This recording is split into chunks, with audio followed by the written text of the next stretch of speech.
If you want to learn how to be in the zone 24/7, you're in the right place. Hello, hello, welcome to my video. Hello, hello.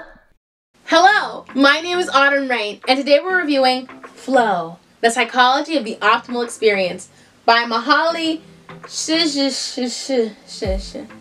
I don't know the name, but we're reviewing it. In short, flow is harmony in the mind. Before you can understand flow, you need to know where your brain is starting from, and that's entropy. Entropy can be defined as the amount of disorder or randomness in a system, and unfortunately, entropy is the natural state of the mind.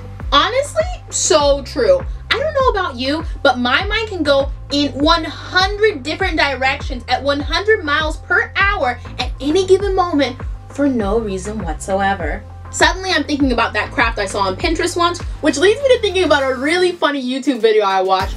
And then I'm thinking about the theme of death, but casually, which somehow leads me to thinking about my neighbor's dog, which reminds me that I need to do my hair and that I have to cook food for the week.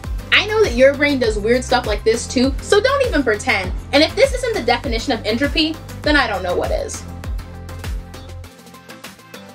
In flow, entropy is suspended. Remember a time when you were doing something you loved and you didn't have random thoughts popping into your head all the time. You were just in the moment. If you're not thinking of sleep, then you're probably thinking of flow. I'm in flow when I play board games, specifically Monopoly, when I read or write or craft or build, and even when I exercise sometimes. And even after the flow session is over, you feel more together than before and less like, who am I and how do I fit into this world? This is why focusing on your ultimate goal or goals as opposed to the process itself can be detrimental to your happiness and your mind. It prevents integration and therefore flow by dividing your attention. Actually, we engage in micro flow activities all the time. Maybe it's humming, maybe it's doodling, maybe it's recalling every single episode in a series we love, etc., etc. These small routines impose order on the consciousness through the performance of patterned actions. Cool, right? However, microflow is nothing compared to the real deal. If you've watched my happiness hypothesis video, then you already know the 3 biggest components to flow. But if you haven't, here they are. 1. You must be engaged in a challenge that has your full attention. 2. You must have the skills necessary to meet that challenge. And 3, you must receive immediate feedback at each step. For any of my visual learners, we're going to go over a flow graph. Okay, and here's our flow equation. The first thing you need to experience flow are some skills. And to develop those skills, you're going to have to enter the growth zone. In the growth zone, you might experience fear of failure, frustration, and anxiety. But it's all a part of growing your strengths. And once you develop those skills, congratulations, you're in flow, baby. But what happens when you're too skilled? Have you ever gotten so good at something you don't even have to think about it anymore? Yeah, when that happens, it's hard to be in flow. Remember, in flow, you have to be engaged in a task that is challenging. Unfortunately, if you're too skilled, you'll enter the stagnation zone. In the stagnation zone is routine, boredom, and the loss of interest. You don't want to be in the stagnation zone. But of course, that's exactly where you're going to be if you're not engaged in a task that is challenging to you. So how do you make something more challenging? You increase the difficulty, which means you're back in the growth zone and you have to go through fear, failure, frustration, and anxiety, all that good stuff once again. But once you do, you have all of the skills necessary to meet your new difficult challenge, and hello, flow. So now you understand flow theoretically, but let's go over an example. Let's say you play soccer.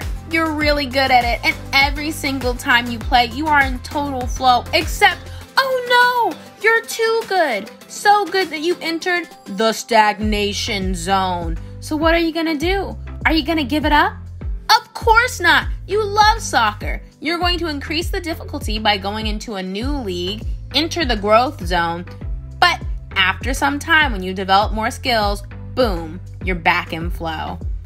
So, to review, flow requires a challenging task that's closely matched to your skill level that also gives you constant feedback. But there's more. First things first, you need to be able to concentrate. You also have to have clear goals, like get the ball in the hoop or run faster than the other people. Additionally, you'll want to feel a sense of control over your actions. In flow, perfection seems attainable because you somewhat control the outcome. Another characteristic of flow is that your sense of time is altered. In flow, only select relevant information enters our awareness. You stop worrying so much about you.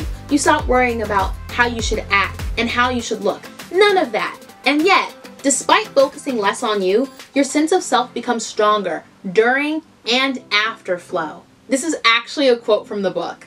One of the most frequently mentioned dimensions of flow is that while it lasts, one is able to forget all of the unpleasant aspects of life.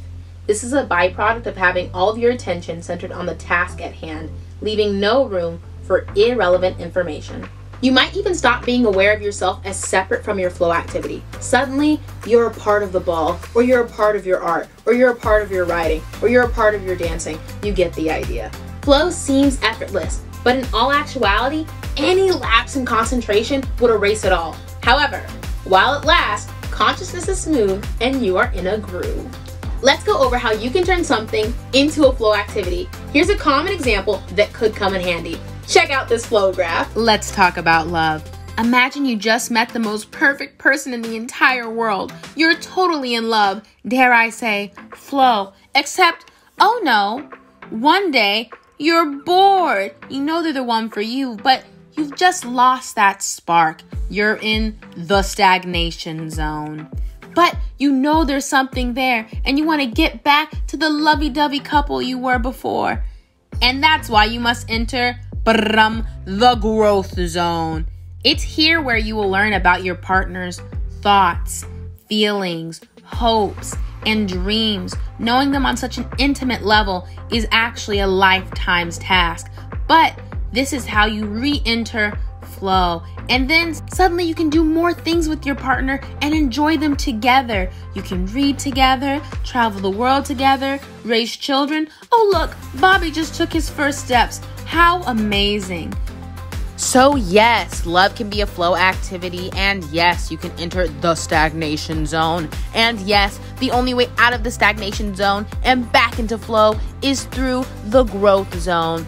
You must add complexity to your relationship like a fine wine. Do me a favor, and if you haven't already, please give this video a like. It helps the YouTube algorithm, but mostly me. So thank you, friend. I am very appreciative. Let's get back to the video. Hopefully now you can see exactly why flow offers enjoyment via a feeling of novelty or accomplishment. Playing a super close game of tennis where you just barely squeak out a win is fun. So is reading a book that opens your eyes to something and has your imagination in overdrive. It's also fun to have a conversation that lets you express ideas that you didn't even know you had. Even just a job well done can bring a smile to our face. Now, granted, these flow activities might not seem so amazing in the moment, but afterwards we think, that was really fun. I want to do that again. We feel like we've grown, especially when we've gone beyond what we thought was possible of ourselves. Activities where it's easier to experience flow include sports, yoga, martial arts, and crazy enough, sex, which is low-key one of the reasons why a lot of people get addicted to it. You can have flow of thought as well. The mind offers just as many opportunities for flow as the body does. However, it's a little harder to achieve. Remember that the normal state of the mind is low-key chaos! So, creating an ordered mental condition requires training. Most people can only have ordered thought for a few minutes at a time. This is generally why we watch TV or play on our phone. We have so little control over our own mind, but we don't even realize it because we have habits to negate that. This is a big problem. We don't tend to experience flow ourselves. Instead, we watch athletes do it. Instead of making music, we listen to it. We don't make art. We admire it. Why achieve flow when you can watch actors on TV pretend to have adventures engaged in mock meaningful action? It's vicarious, passive entertainment that tends to provide very little growth, leaving you stuck. Without external goals, stimulation, and feedback to keep our attention directed, our mind will greet negative chaos like a long-lost friend. Did I pay my bills this month? What's my partner doing? Am I getting a zit? oh my gosh, did I make a bad impression on that girl the other day? What the heck am I gonna do for dinner? In other words, without something to do, your thoughts, especially your negative thoughts, will elbow their way to center stage. So we turn to TV, drugs, or any other activity that can keep those unwanted thoughts at bay. On a personal note, yes, that is a real thing. I feel like the last 4 years of my life has been devoted to learning how to order my attention. It's hard, but it was important to start learning, and I think that everybody at some point has to learn how to deal with their own mental bombardment. If you can sit in a dark room by yourself while awake with nothing to do and still prevent entropy from destructuring your mind, you, my friend, are on your way to being autotelic. I actually found the best autotelic definition on Goodreads by a man named Amir. When it comes to flow, the ultimate goal is to cultivate a personality that makes you capable of entering the flow whenever you desire. Such a person is called autotelic. Autotelic people can enjoy situations that ordinary people would find unbearable. Autotelic people can manage to be happy, even if lost in a desolate island or confined to a prison cell. They transform their agonizing conditions into manageable and even pleasurable struggle. And unlike other people, they do not succumb to their ordeals. An autotelic person can turn a boring party into a vibrant one, a plateaued sex life into a passionate one, a dull career into an engaging one, and a dreadful situation into a tranquil one. Broadly speaking, as an autotelic person, you can invoke the flow as an antidote to any circumstances that might be plagued by boredom or anxiety. What a great definition. Thank you, Amir! Becoming autotelic is what it means to truly master flow. An autotelic person can call upon body and mind flow activities at will, regardless of what is happening externally. They're so in control of their attentional processes that they can focus on whatever they choose, and they can even disconnect from their consciousness at will and fall asleep. There's no easy shortcut to autotelicness, but once you find a way to invest your attention so that flow is a part of your daily life, then you're not plagued by boredom and anxiety because you're constantly in harmony. Money, beauty, fame, etc. are only symbols of a happy and fulfilling life.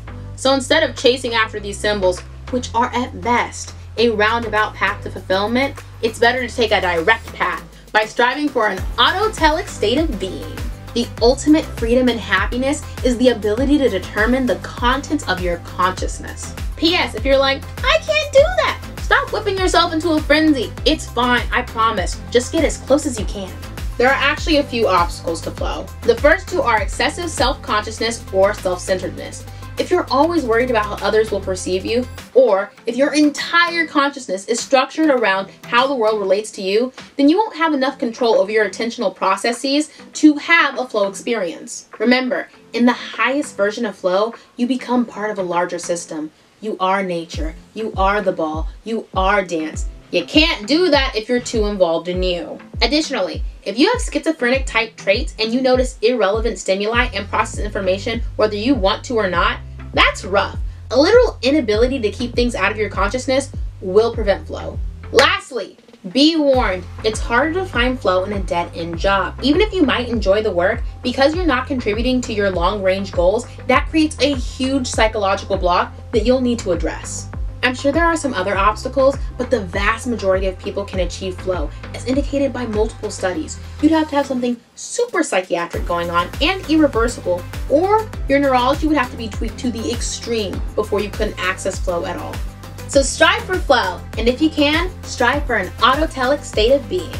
I'm going to give you a few examples of how you can push yourself towards becoming autotelic, give you my super quick review of the book, and then end the video. First, I'll say, treat yourself. Pleasure from things like food, sleep, sex, and yes, even TV, provide restorative homeostatic experiences that order consciousness and prevent mental entropy.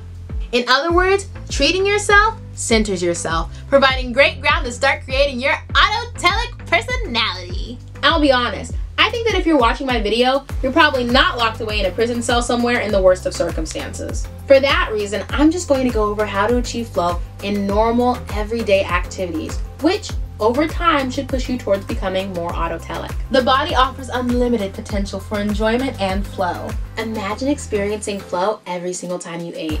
If you can turn eating into a flow experience, that means you can have high concentration, a sense of strength, and feelings of self-esteem every single time you chow down. People who are in flow while eating generally focus on cuisines, learning their histories and their idiosyncrasies. They learn traditional cooking methods and create entire meals that reproduce the cultural ambiance of the region.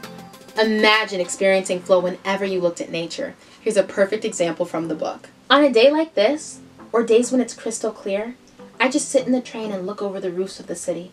Because it's so fascinating to see the city, to be above it, to be there, but to not be a part of it, to see these forms and these shapes, these marvelous old buildings, some of which are totally ruined. And I mean, just the fascination of the thing, the curiosity of it.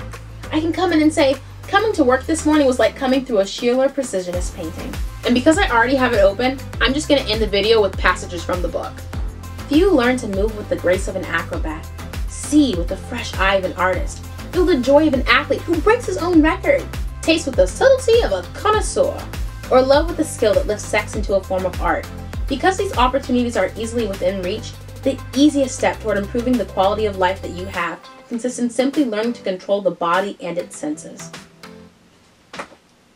Contrary to what we usually believe, the best moments in our lives are not the passive, receptive, relaxing times. The best moments usually occur when a person's body or mind is stretched to its limit in a voluntary effort to accomplish something difficult or worthwhile.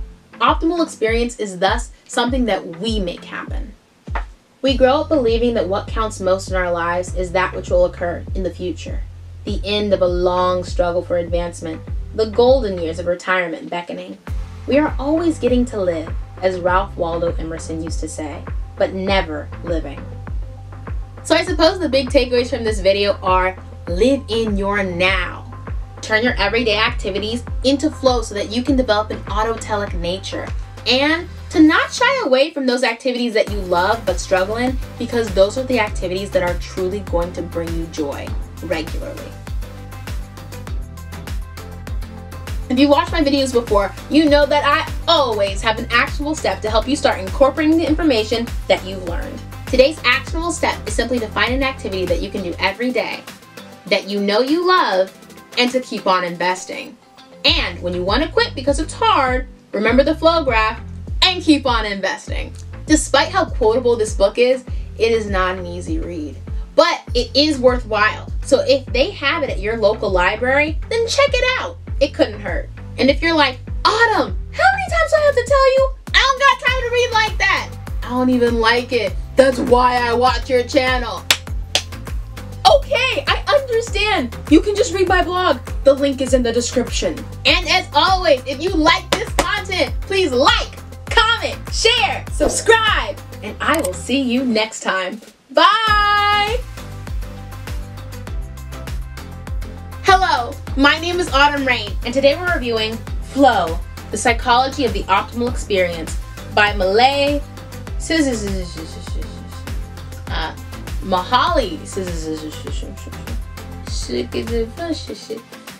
Strive for an autotelic state of being. I was so close. Slap, slap through the screen. Pop, pop, pop, pop. Just gotta keep them interested. One more time. One more time. One more time. These small routines impose order on the consciousness through the performance of patterned actions. Cool, right? Ah! Okay. I got this. Great.